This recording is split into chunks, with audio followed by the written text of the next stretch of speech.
Em nome do Pai que me criou, do Filho que me resgatou, do Espírito Santo que me santificou. Divina vontade, reina na minha vontade.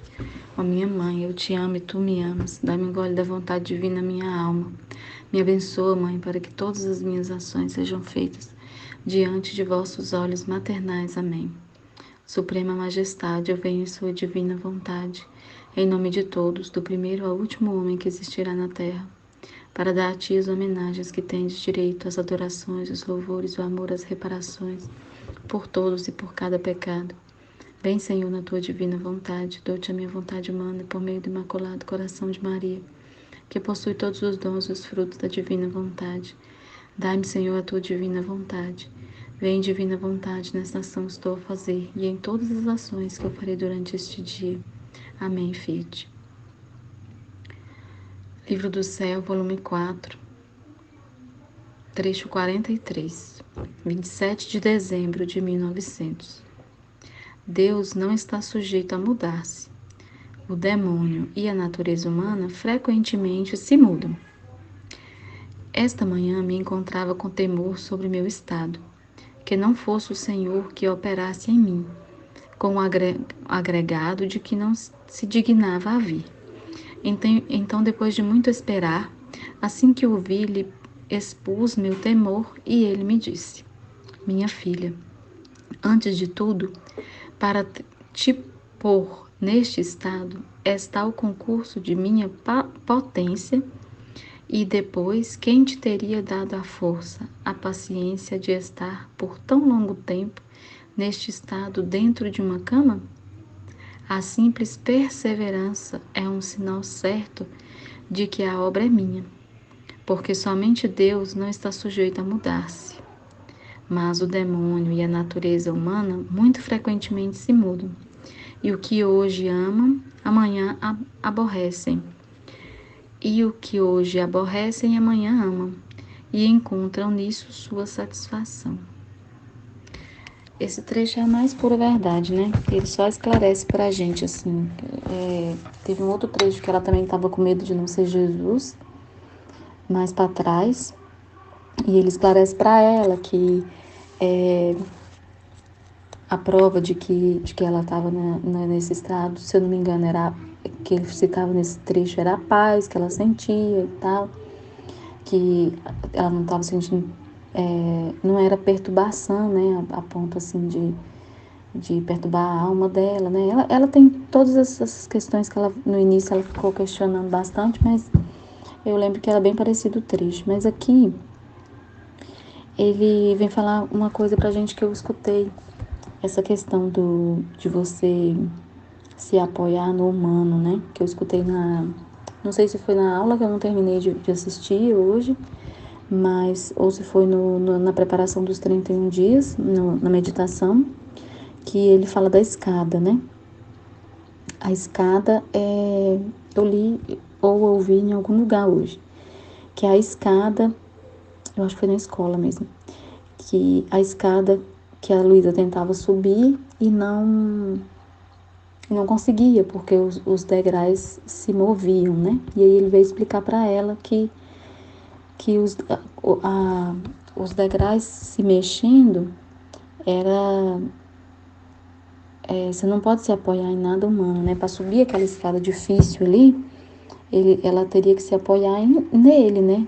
E buscar as coisas do alto, né? Do céu, e andar quase que flutuando para poder conseguir subir a escada.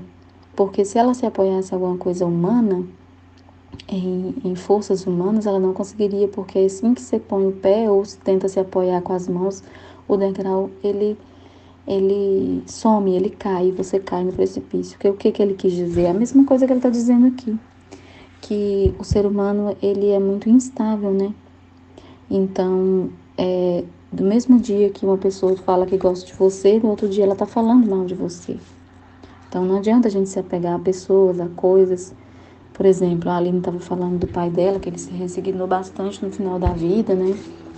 Porque ele tinha muito apego às coisas materiais. E muita gente tem, a gente no início também, todo mundo tem aquele apego às coisas, né? Tem gente que é mais desapegado, mas a maioria de nós éramos muito apegados às coisas materiais, como se aquilo fosse dar alguma força pra gente, né?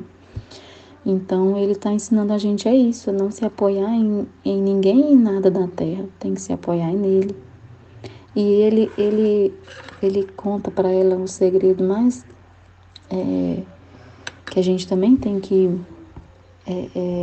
espelhar a nossa vida, né? Que ele fala que para manter ela naquele estado, ele usa toda a potência dele e ele dá ainda para ela a força e a paciência dela ficar naquele estado. Então, muitas vezes na vida da gente, a gente passa por cruzes, por testes que a gente estava falando na escola hoje, que o teste de Adão foi dado a ele, ele não passou no teste, né? E é dado a gente grandes testes que podem durar a nossa vida toda, ou pequenos testes, uma doença ou qualquer coisa, uma cruz, né, pra gente carregar. E aí a gente vê que se a gente está conseguindo manter aquela situação, por mais difícil que seja, por mais que em outra época a gente pensaria que não conseguiria, é sinal de que Jesus que está nos sustentando, né? Eu vejo a minha situação, porque o meu casamento nunca foi fácil, né?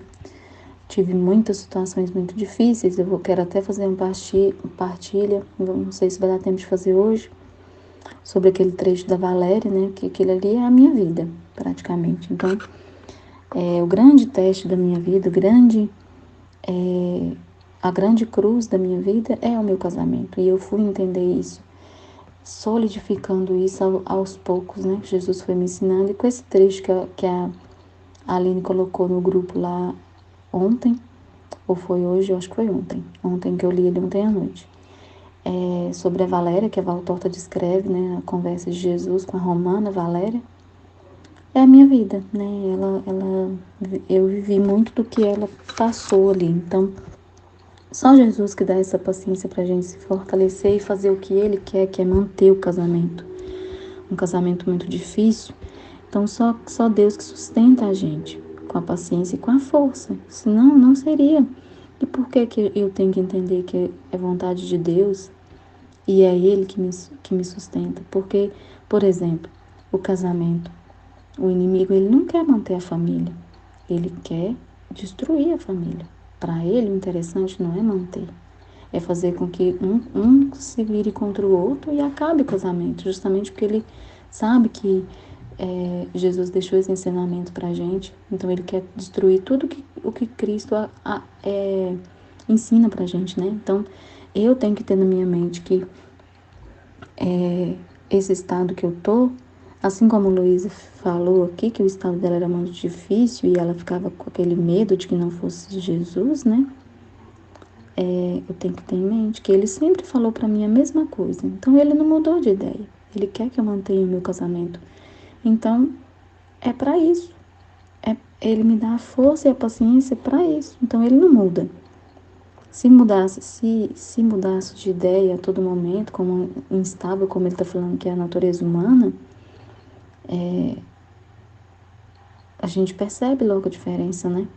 Entre Jesus e a intenção mundana, a intenção do mundo, né? Tanto é que